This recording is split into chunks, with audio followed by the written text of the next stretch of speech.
Hi, everyone. It is week 5, midweek update, Yep, and as Carrie just pointed out, that means we are about a third of the way through the semester, a 15-week semester.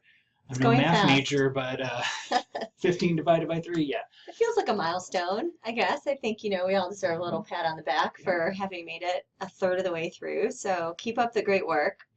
Um, I guess one update is that Eric and I are co-grading your essay number one papers. And so you turned into the Dropbox an academic summary of either Schwartz or Glenn. Yep. And we started meeting this week on Yeah. Tuesday Yeah. to start. So some of you may have already gotten feedback from us. And if you haven't, don't fear, you'll be getting it soon, today or tomorrow, most likely. So we're working through those, and it's been great so far. So be on the lookout Yep. for that. Convincing us not to multitask. Yes, exactly. I wanted to spend a few minutes talking with you a little bit about peer review because we did some peer review work in preparation for essay number one, and we're going to do a little bit more peer review work next week in preparation for essay number two. And so I just wanted to give you a couple minutes. I don't want to call it a justification, but maybe rationale for why it is that we do peer review and what the value I think is in it. I completely recognize that it is scary to put your ideas out there in public for other people to read and look at and possibly scrutinize and possibly criticize. That's a tough thing to do.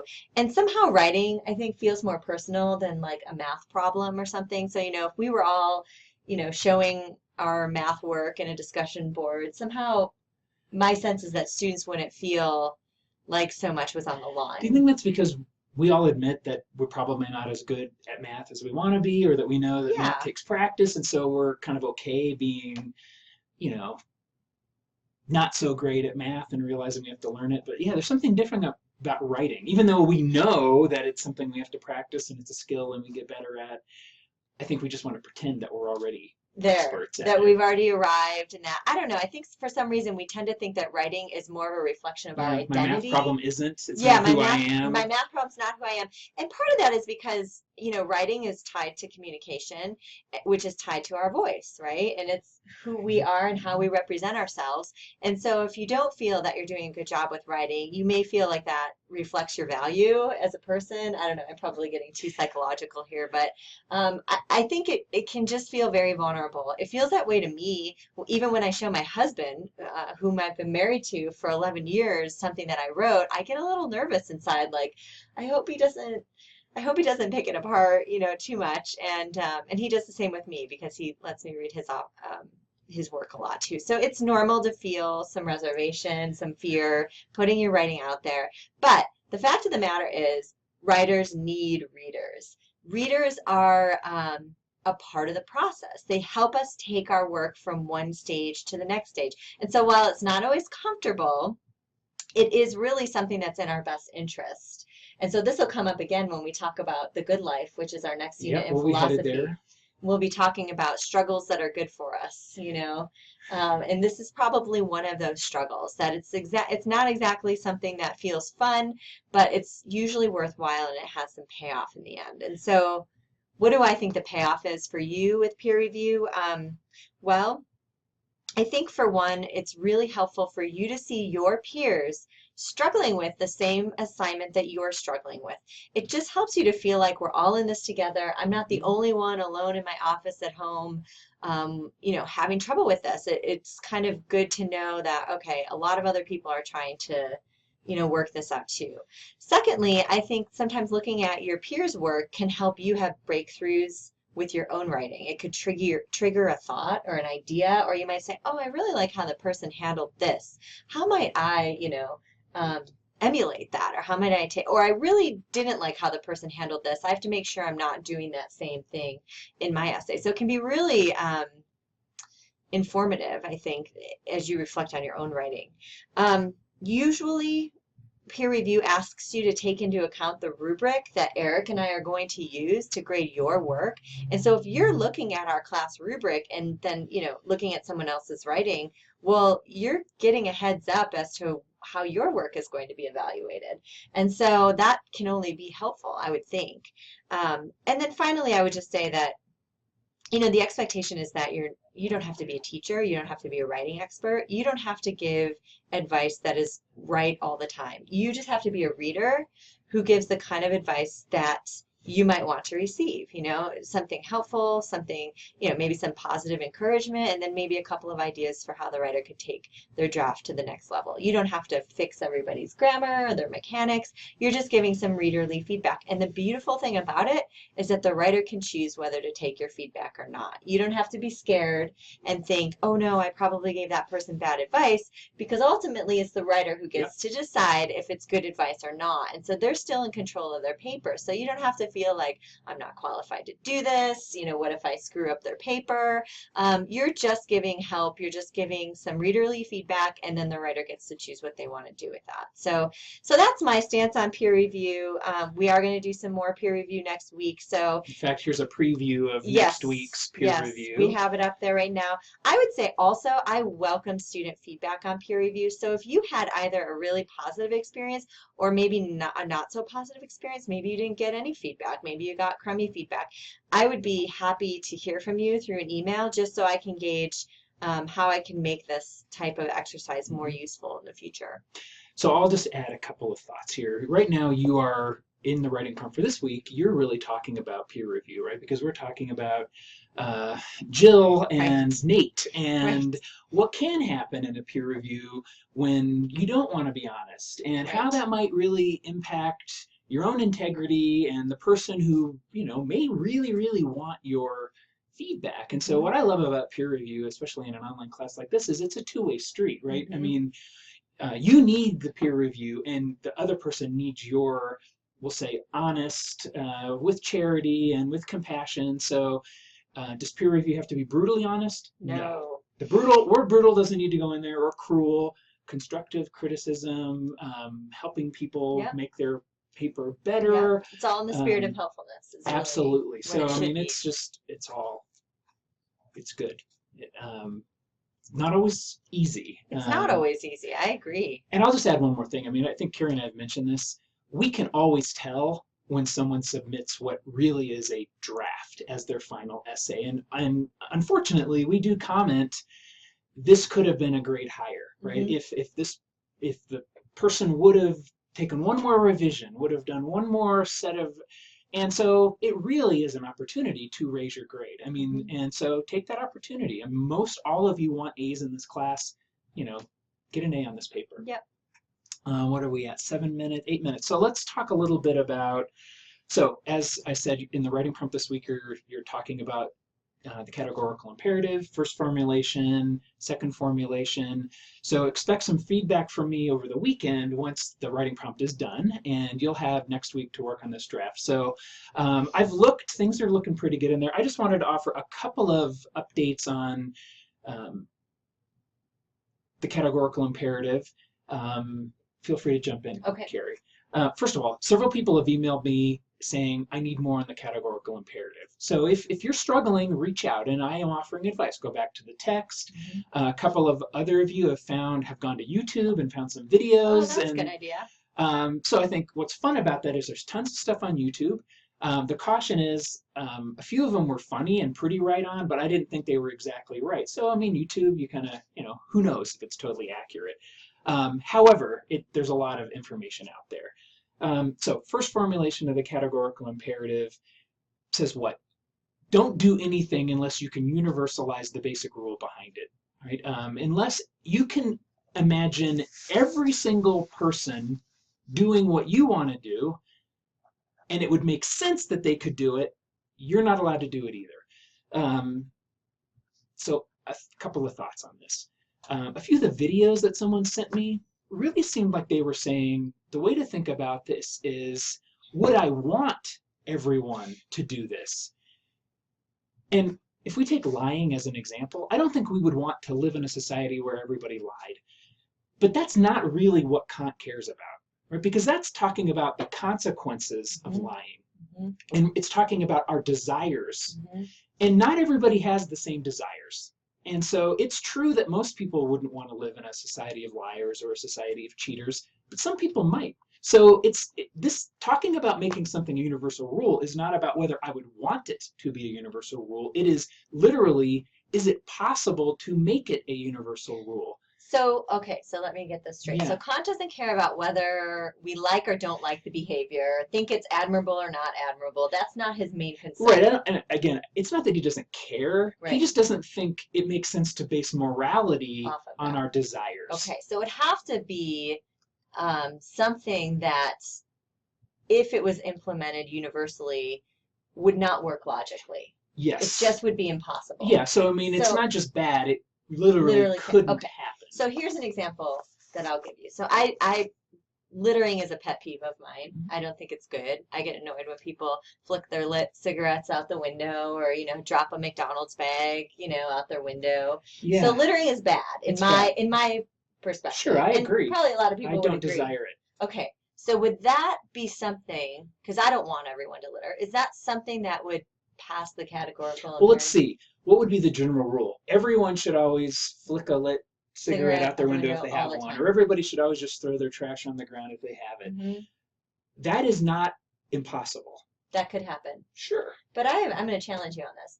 Would the definition of littering cease to exist if our behavior was just that of littering all the time? Doesn't the existence of the concept littering depend on...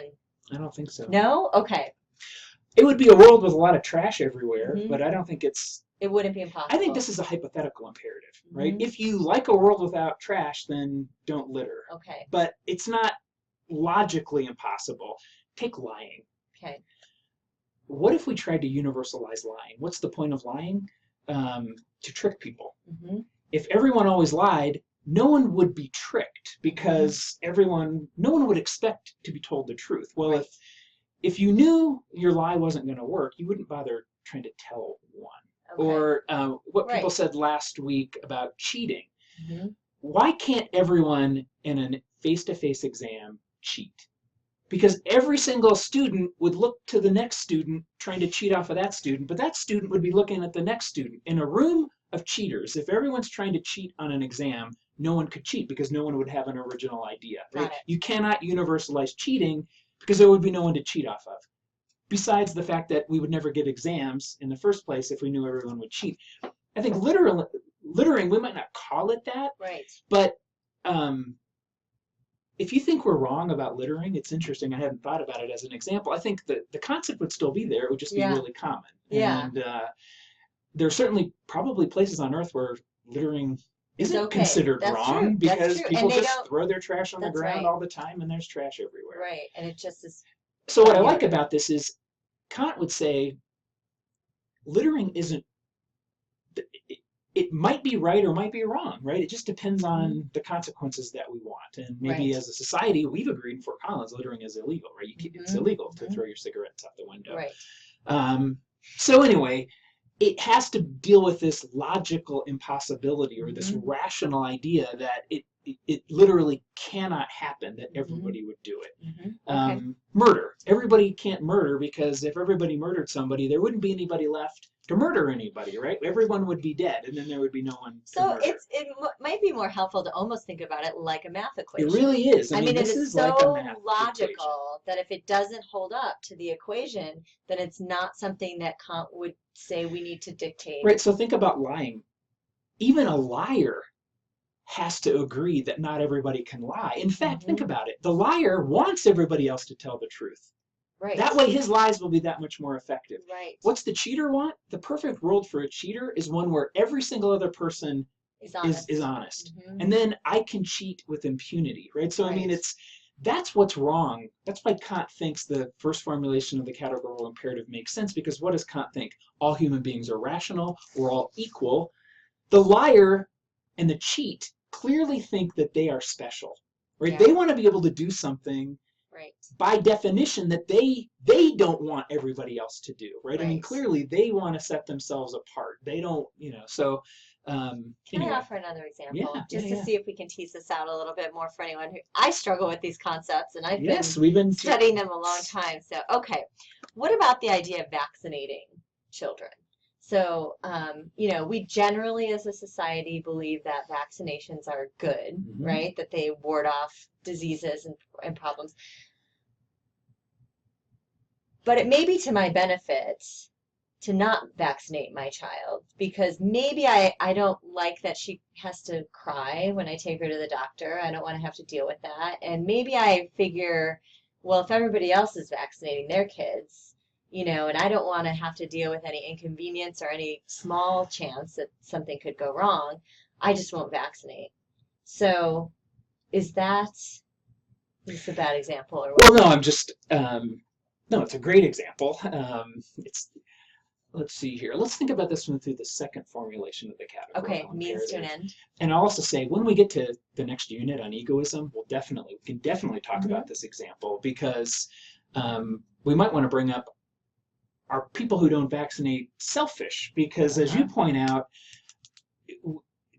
if you're not vaccinated, you really, really hope everybody else is. Yes. Because if most other people are vaccinated, Yes. then polio is not going to be circulating, Right. and you're not going to Well, get and it. part of my question comes from the whole Disneyland. Let's see if I've been screencasting for a long time here, and my computer just. I think we're still going. We're back. We're back. Yeah.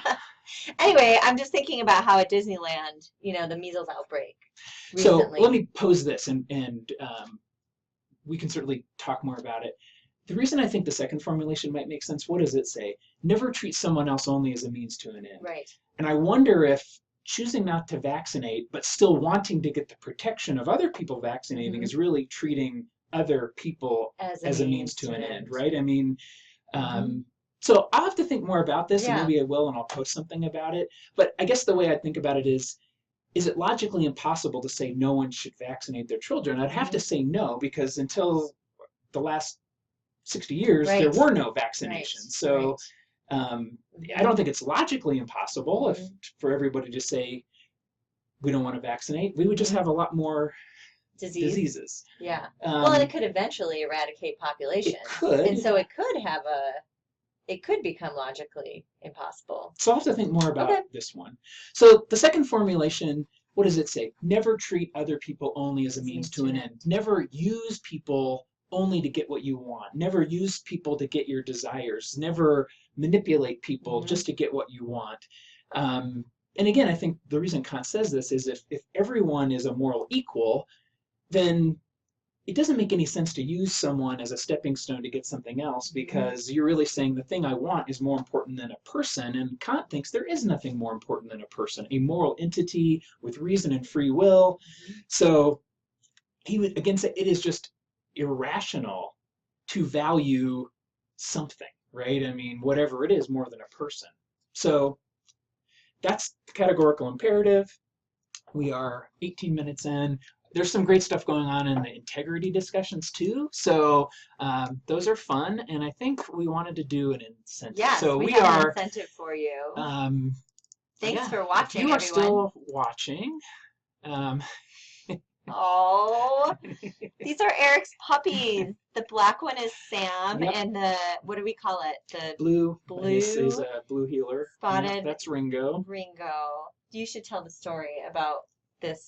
So my wife sent me this morning. They got back from their walk, and she said Ringo fell asleep waiting for Sam to give up the toy. So he was waiting patiently. He was too afraid to steal the toy. But then he just got so bored, he fell asleep waiting. And so sweet. Of course, Sam was only playing with it because Ringo he wanted knew it. Ringo wanted it, right? I mean, so they're like real he doesn't siblings. really care, So Sam's like 5 years old. Ringo's only a year old. So Sam is exerting his authority to say, if I want the toy, I can get it. So what's the incentive? So the incentive is to email us if you have a cute picture of one of your pets, or if you have a pet story. Or you can just tell us that you saw the picture. This. Absolutely. And I did make Carrie promise in some upcoming screencast to show us a picture of her dog, Rhea. I have a dog too, so I will share a picture of my dog at some point. Thanks, everybody. Yep, bye.